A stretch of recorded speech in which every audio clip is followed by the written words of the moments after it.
दोस्तों, एक अच्छी सड़क जो है वो एक आम आदमी के जीवन का अहम हिस्सा है।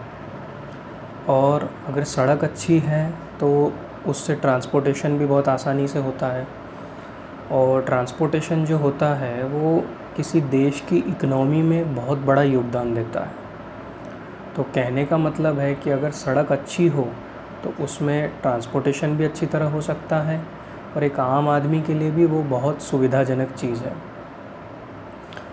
तो अब देखिए, सड़कों के अलग अलग नाम हैं। नाम तो है ही, पर उसके सड़कों के अलग अलग प्रकार भी हैं, जैसे हाईवे, नेशनल हाईवे, एक्सप्रेसवे। अब कुछ लोगों को लगेगा भैया सड़क तो सड़क होती है। तो देखिए, सड़क तो सड़क ही होती है, वो बात सही है। पर अब इन सड़कों के अगर अलग अलग नाम दिए गए हैं, जैसे हाईवे, नेशनल हाईवे, एक्सप्रेसवे, तो इसके पीछे कोई ना कोई कारण है। तो इस वीडियो में आप एक्सप्रेसवे, हाईवे, नेशनल हाईवे, इनमें बेसिक फ़र्क समझ जाएंगे। तो सबसे पहले जानते हैं कि हाईवे और नेशनल हाईवे, इन दोनों में क्या फ़र्क है।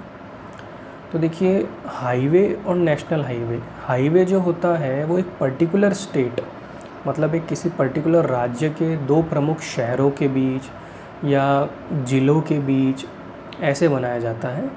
और वो जो हाईवे होता है वो उसी पर्टिकुलर स्टेट के अंदर ही सीमित रहता है। पर जो नेशनल हाईवे है वो अलग अलग राज्यों को जोड़ता है।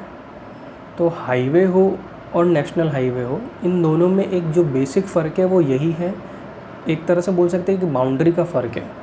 हाईवे जो है वो उस पर्टिकुलर स्टेट के बाउंड्री के अंदर ही रहता है, चाहे शहरों के बीच हो या ज़िलों के बीच हो। पर जो नेशनल हाईवे है उसकी कोई बाउंड्री नहीं है, मतलब वो अलग अलग राज्यों को जोड़ता है।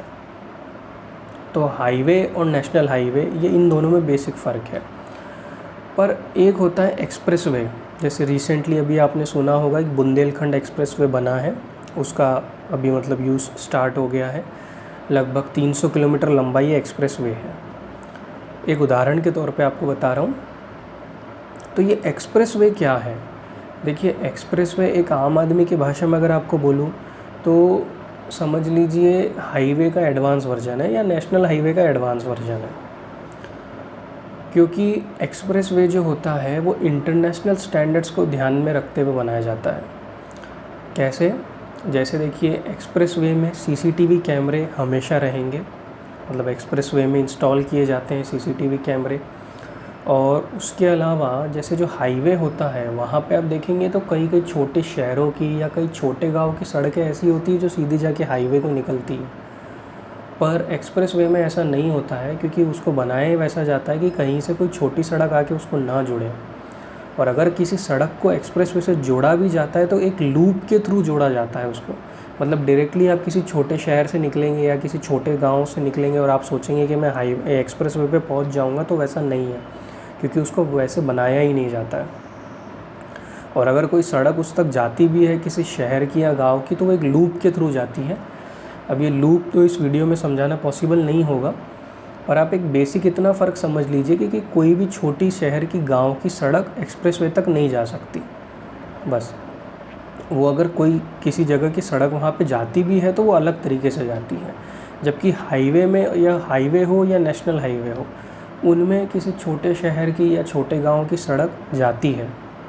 मतलब कोई ऐसा आप देखेंगे, अगर आप किसी छोटे जगह से निकल रहे हैं तो भैया कोई आपको बोलेगा भैया आगे निकल जाओ थोड़ा सा, यहाँ से आपको ये हाईवे मिल जाएगा, हाईवे से आप चले जाना।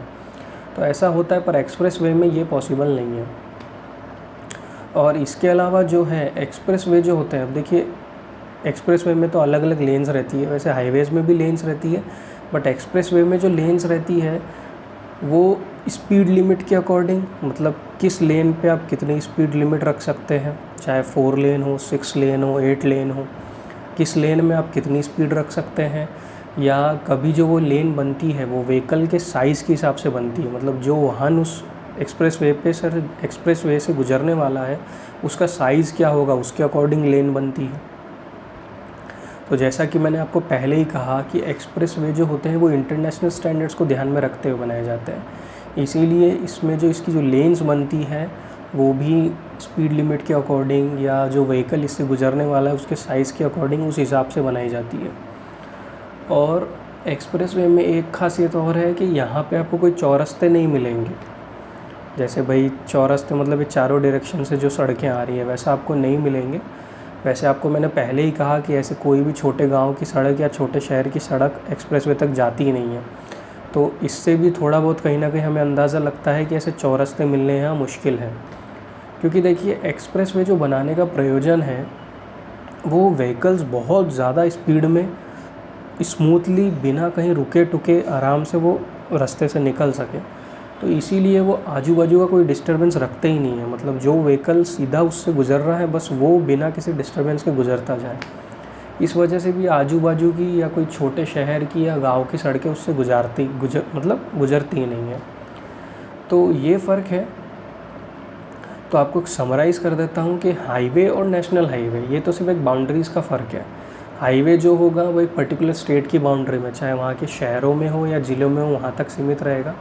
बट नेशनल हाईवे जो है वो अलग अलग राज्यों से होकर गुजरता है, मतलब वो अलग अलग राज्यों को जोड़ता है एक दूसरे से। पर एक्सप्रेस वे जो है वो इंटरनेशनल स्टैंडर्ड्स को ध्यान में रखते हुए बनाया जाता है।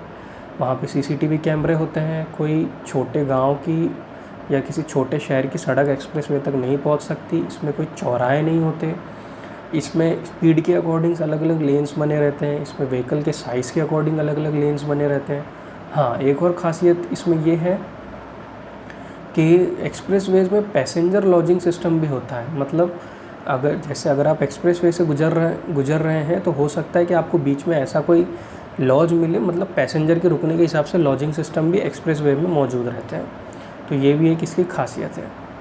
तो आशा करता हूँ कि आप इन तीनों में, हाईवे में, नेशनल हाईवे में और एक्सप्रेसवे में, इन तीनों में एक बेसिक फ़र्क समझ गए होंगे। थैंक यू दोस्तों।